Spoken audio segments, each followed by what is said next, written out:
So I want to ask you, how do you handle when someone's asking you about balance? And obviously the word balance to me is a bullshit word, but coming from your line of work and who you've been around, how do you address that balance issue in life? This is very easy for the audience. I'll tell you right now. There's hundreds of books out there on balance. All right. And everybody tells you you have to find balance, you have to find balance, you have to find balance. First of all, you don't find balance. You create it. And it's different for each individual out there. The easiest way to describe it, there is no balance. There isn't. There isn't. It's true. There is none, because if I'm going to be great as a father, I'm going to have to sacrifice something at work. Yes. If I'm going to be great as a CEO or founder, I'm going to sacrifice something at home. But as a human, when you're coaching your clients and you're working with people, how do you address that issue? Because there's a pull at home and there's a pull at work. Right. And you're always leaving one side of the teeter-totter. And that's the key right there, what you just said, all right? So what's going to happen is people want the scales perfectly balanced. It's not going to happen, all right? Now what happens is when you try to find balance, somebody else is controlling how those scales teeter. When you create it, you control it. Sure. And that's the big difference between giving yourself permission to be who you are.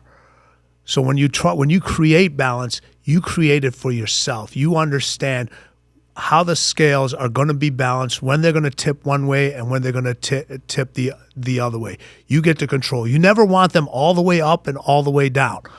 All right? Majority of the time. Sometimes it's going to be that way, and you have to be okay. You have to be better than okay with that. Your support system, who you have in your life, who's being selfish for you, is extremely important for you to create that balance and for you to be able to tilt those scales all the way on one side for a moment, and then be able to bounce back and not be judged. And not be judged, or be okay being judged. And not be judged. When I talk about people talking about being okay with being, you're going to be judged. You're going to be judged. When I talk about not being judged, not from others, from yourself. Yeah. So what you were talking about earlier, think about it. You were like, man, my friends were this, my friends were that, all that. So now you started to judge yourself. So people worry so much about others people judging them, other people. No. What happens is the biggest judgment individuals do is they start judging themselves from what other individuals had told them. Now they start to believe those things. And when they start believing those things, you get farther away from who you are. You get farther away from balance. You get farther away from you creating happiness. You know, I use this analogy all the time. If you want zero love for the audience, raise your hand. No one's going to raise their hand. Said, who wants zero success?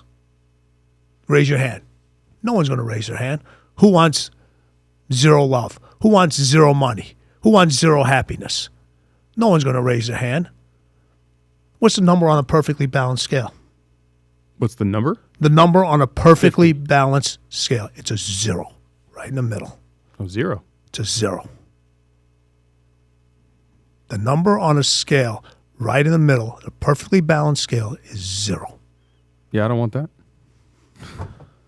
So what if you go in there and you want to balance everything? You know what? You'll get average. You'll get what you said earlier. Okay. Yep. You'll have an okay business. You'll have an okay relationship with your kids. You'll have an okay relationship with your significant other. You'll have an okay relationship with yourself. All right? And if that's what you're striving for, then keep those scales balanced at the whole time. Keep them balanced at the whole time. And that's somebody else. And it's funny, all the individuals that tell you you need more balance in your life are the most unbalanced individuals out there. All right? It's their own guilt they're pushing on to you because you're doing things they can't get over their own judgment of themselves about. They're like, man, look what he's pursuing. Look what he's done. And he's got a great relationship with his kids. And he's got a great relationship with his significant. How's he doing? So what happens is, instead of them coming to you and saying, wow, you did something I was never able to create for myself, they want to destroy what you created, because becomes about them, not about you. Their insecurity? Their insecurity, their lives, their guilt. So how would you suggest someone lead their life in the manner with which they're not in that zero balance? You just said it. Their life. Lead their life. You're so busy leading somebody else. You're so busy. Think about all the energy. I always say this. The energy that you spend being somebody you're not. Whatever stage you are in your life now. Think about if you took all that energy being something you're not, and you put into that who you actually are, how much farther you would be in your life, not somebody else's life. That's why I said, when you have to have individuals that are selfish for you, you have those individuals around you that be like, no, that's who he is. I understand him. They're the individuals that, hey, why are you slacking? You shouldn't be out. You need to do that. You need to be training. You need to be here. You got. You know what? I got the kids. I understand. You got to go. I got them. Now, that doesn't happen all the time. It doesn't happen all the time. All right, but the reward system is when you live an unbalanced life, and every successful individual out here who's been truly successful at whatever they achieved in life, it could be a school teacher, it could be a bus driver, it could be an entrepreneur, whatever it is. You can define your own definition of success.